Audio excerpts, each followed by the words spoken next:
Today we're going to be using the crisscross method to predict the formula of some ionic compounds. I'm going to do a couple of these with you, and then I will post a partial answer key so that you can check your work. But basically what you're going to do is you're going to use the crisscross method, which you've already learned.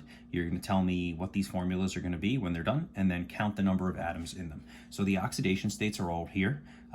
You're welcome. I wrote them all down for you so you didn't have to look them up on the reference table or the polyatomic ion table. Remember that if it's just a negative or if it's just a positive, it means 1. If they write if it needs to be any other number than 1, then they have to include it. And some people ask, well, what's the difference between 2 plus and plus 2 here? There's no difference. Plus 2, 2 plus, whatever. It's the same thing as far as we're concerned. So now let's do it. Let's do these problems. So NaCl, you are going to write them out like this. Na plus 1, Cl minus 1. You should know the crisscross method by this point, which is ignore the charges, reduce the numbers if possible, and then crisscross. So your formula is going to be NaCl. Number of atoms, 2. And we'll just go straight to the right. So for the next one, Na plus 1, oxygen minus 2. Reduce the signs, crisscross, or reduce if possible, and ignore the signs, crisscross. Na2O. Total number of atoms, 3. Next, Na is plus 1, N minus 3. Ignore the charges, reduce if possible, crisscross, formula, Na3N. Number of atoms, 4. Next, we have our polyatomics, so we have to be a little bit careful with our counts. Remember that minus 1 is not for the H, it's for the whole thing. They can't be reduced, so we crisscross and we get NaOH. No parentheses needed because there's only one OH. Total number of atoms, 3. Next, Na with SO4 minus 2. They wrote 2 here. It's written 2 minus. I wrote minus 2. Doesn't matter. And then we include our plus 1. The charges can't be reduced, so then we just crisscross. So I write my formula as Na2SO4. So the SO4 is always going to be SO4. The 1 from the Na is essentially outside of a parentheses. So since it's a 1, we don't write it. And then since there's the parentheses and there's only a 1 outside, we don't write that either. So you just get this. But effectively what it is there's a set of parentheses around the SO4 and a 1 outside of it, which is that 1. But since it's a 1, none of it gets included. And you'll see the same thing here.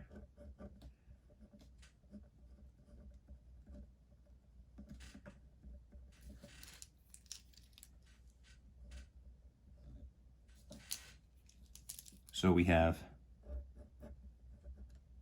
3 NAs and 1 PO4, so we just write the PO4. Total number of atoms. In this one, it's 7, and in this one, it's 8. Those aren't too bad. There's no parentheses when counting. I'm going to do one more with you, and then you're going to do the rest. So for this one, we are using the polyatomic ion, NH4, as our positive ion. That is one of the few polyatomic ions that we're going to use that are not negative. So NH4 is one of them. So there it is. I'm actually going to save a little time, and I'm just going to put the NH4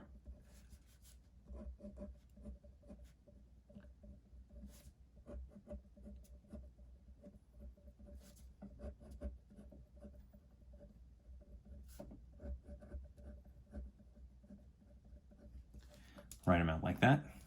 So for this one, it's going to be with, actually I'll write them all out.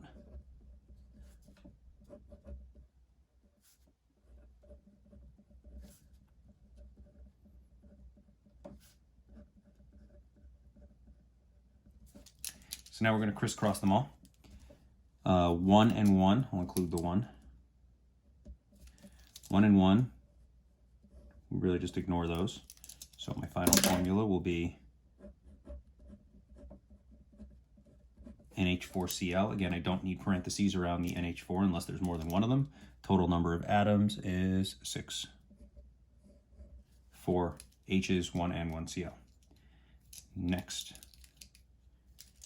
2 and 1, we crisscross, they can't be reduced.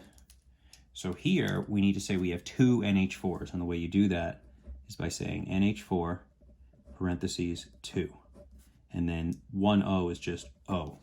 So this is very similar to what we've done, except it's just the first thing that the first part of it, the positive end, that has the parentheses around it. Total number of atoms here, and again these numbers get high, 11. Here we are going to crisscross, and you're going to end up with NH4 3 times with an N. Total number of atoms on this, 16, because this 3 means you have 3 N, 12 H's, and then 1 more N on the outside. For the next one, this is a 1 and 1. So counting shouldn't be a big deal. And we write it out. We write it out NH4OH, because we only have 1 of each, so no parentheses are needed. Total number of atoms, 7. Last one, or second to last one. Can't reduce these either. So we get 2 NH4s. So NH4 needs a parentheses, but the SO4, there's only 1 of them, so we don't need a parentheses on that one. 15 atoms. And then the last one, we need to say 3 NH4s and 1 PO4. So NH4 needs parentheses, PO4 does not.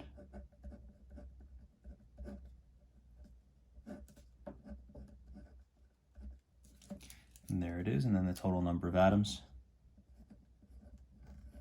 20. So those are the first 2 rows, and I'm not going to do the rest. You're going to do those. They're really not going to be much more variability. The only type of variability you would get, maybe I can do one more, is when you look at one like this. What's a good one? Actually, no, none of them are going to require 2 sets of parentheses in any one time, I don't think. And so you should be fine, but in theory you could have, 2 polyatomic ions and then get 2 sets of parentheses, but I don't have a polyatomic ion on here that would cause that. But it is possible, so don't think that there's only 1 set of parentheses at any given problem. They could both be in parentheses. None of them could be in parentheses. So it depends on what you're crisscrossing. So you're going to do the rest, and then check your work in class eventually with a full answer key.